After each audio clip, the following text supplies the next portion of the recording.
Hello everyone, welcome back. Today in this session we are going to discuss about principles of design. In this session we will be discussing about alignment, visual center, hierarchy.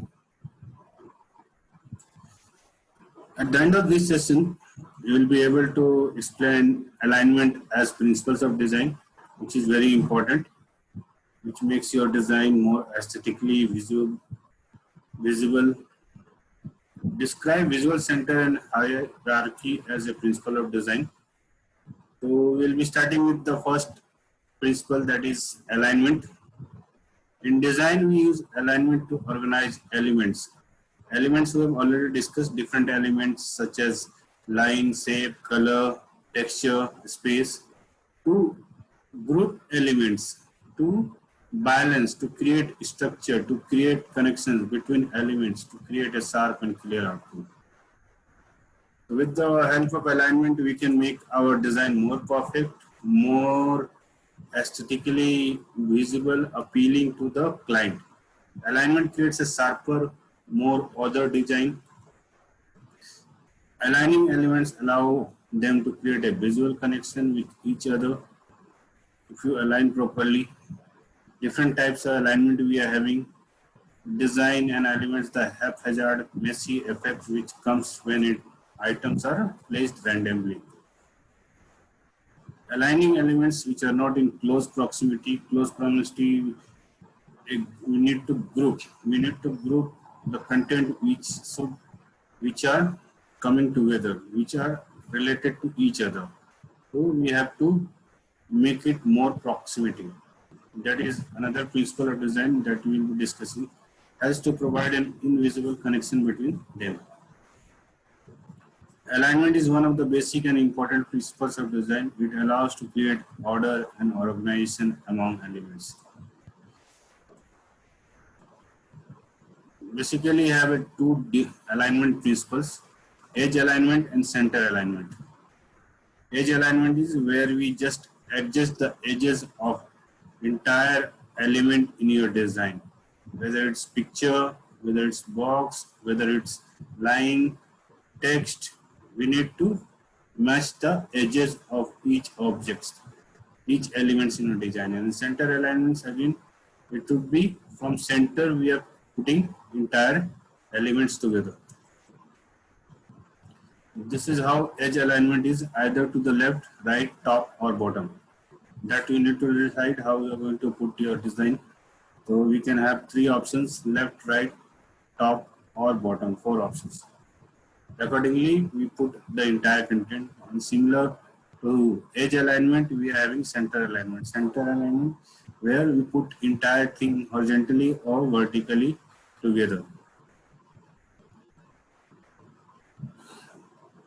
Alignment can be good or bad. A good alignment has more visual elements and it looks more composite, and all the contents and all the elements are clear to the viewer, and it also symbolizes as confident, elegant, formal and trustworthy. These are the features of a good alignment. Whereas we talk about bad alignment, a bad alignment is out of alignment, as you can see and depict. All the squares, all the rectangles, everything is not in proper line, whether it's horizontal, vertical, center, nothing is there. So it is noticeable and can devalue a piece of work if done unintentionally. Mixed alignment, you can have. Mixed alignment is intended as a part of design. It can appear more radical, dynamic, free and playful. It is a combination of both. And here we can see with using the grid alignment. Grid is again a backbone of any design, so which are non-printable also. So we can have grid to place our content. We can divide the entire page into grid, and accordingly we can just decide what part and which part of the page you want to put the content. The grid helps a lot. It's just like a graph paper, where you can have the entire thing. The alignment can be simple or complex, and it's commonly achieved with the use of a grid. Also, we can have always, along with grid, we are having rulers also. If you require, you can have the rulers. Rulers, by just dividing the pages, you can have the margins and all. The grid can create an invisible structure on which visual elements can be placed on. It gives you the entire structure. You can say it is a backbone of any design. These grids can ensure accurate alignment and consistency in a large piece of design work. So if you are designing a book or magazine with a larger number of pages, so it helps a lot to just place. Even if you are designing a newspaper, then you have to use this grid alignment. We divide the entire page into different parts, different columns, and accordingly we just place the content. Grids are typically constructed in design software as a guide when layout is created on a computer. This is one tool which has given designer very comfort life. You can easily define grid. Lots of options are there. In menu bar, you find these options. Either you want to view that grid, or you want to lock that grid, or you can hide that grid. It's entirely up to you how you're going to use that grid for different purposes. Hierarchy. Hierarchy is the control of visual information in arrangement or presentation. How your thing is going to come, or how it's going to appear from top to bottom, that is what hierarchy is. All the important information should always be in top, because whenever you view the first, you see the important part, that is the top right corner of the page. The hierarchy influences the order in which the human eye perceives what it sees. In design, hierarchy is used to help a viewer navigate and digest information. So if you are reading right to left, any document, left to right, so accordingly you need to place the content to from where the viewer is starting or human eye perceives, that is the center point. So all the important information should be placed there, so that viewer or reader don't miss the important content. In design, hierarchy is used to add a structure, create visual organization, create direction, add emphasis, help a viewer navigate and digest information easily. These are the 5 things. With the help of hierarchy, we can have the different structure, visual organization, direction, emphasis, and viewer navigate. So how you can create hierarchy? You can create hierarchy by size. Suppose you are having a tabloid paper or mini newspaper. In that, if you want to put the main story, the cover story in front page, so it should have more space than the other stories. It has larger space. That is whatever size is. An element will appear more hierarchical if it is larger than other elements in the design.